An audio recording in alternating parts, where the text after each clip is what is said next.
Welcome to God's 5 Minutes with Pastor Ed Wilson.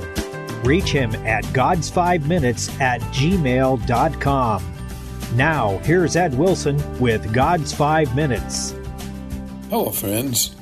In the 16th chapter of Luke, we have the story of the rich man and Lazarus with its unparalleled vision into vast eternity. There, where the rich man cried for respite from the torment of the guilty flames, Abraham is heard saying to him, Son, remember that thou in thy lifetime receivest thy good things, likewise Lazarus evil things, but now he is comforted, and thou art tormented.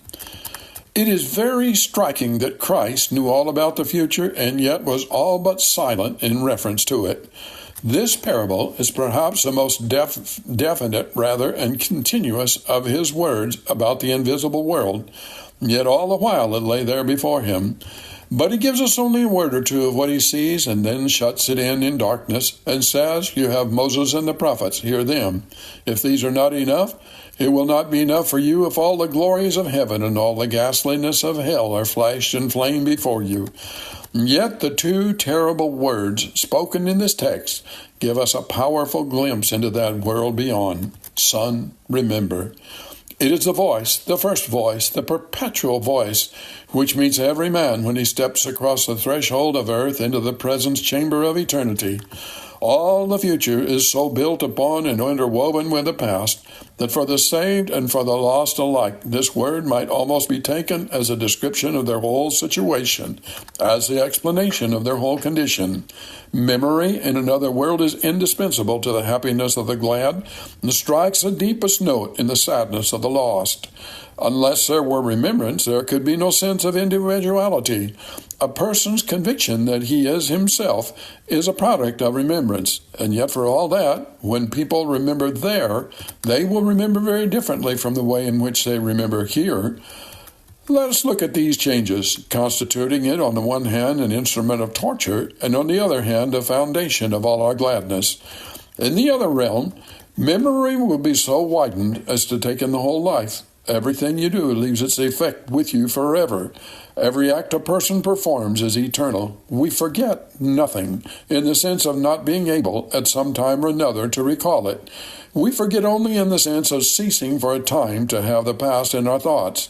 Not only does memory contain the whole life, but also in eternity it has power to perpetually attend or haunt us. It is an unusual and happy person who, if he has nothing in his life that he has tried to bury, the obstinate thing will not be buried, but rises up and again when you come away from its fancied grave. So the soul that enters lost into another world. He has thought, he has conscience, he has remembrance. He has a sense of pain, of sin, of wrong, of loss, and he has memory. A memory, friends, that will have its own way. What a field for sorrow and lamentation that is when God says at last, Now go apart, take thy life with thee, remember it, see what thou hast done with it.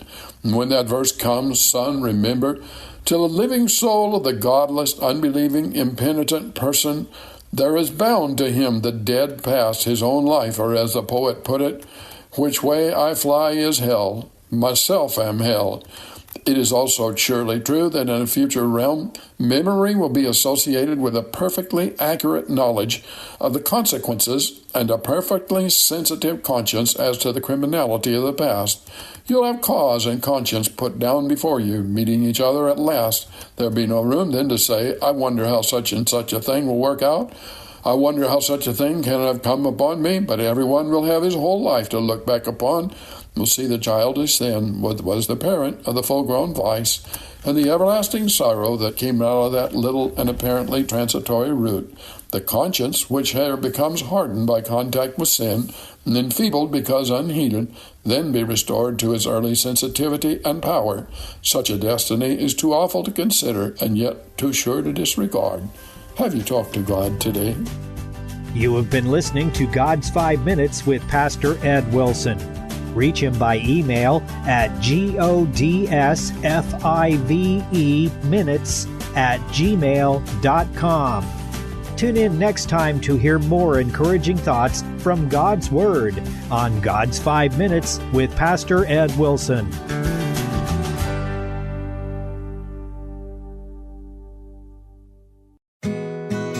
God's Word speaks truth.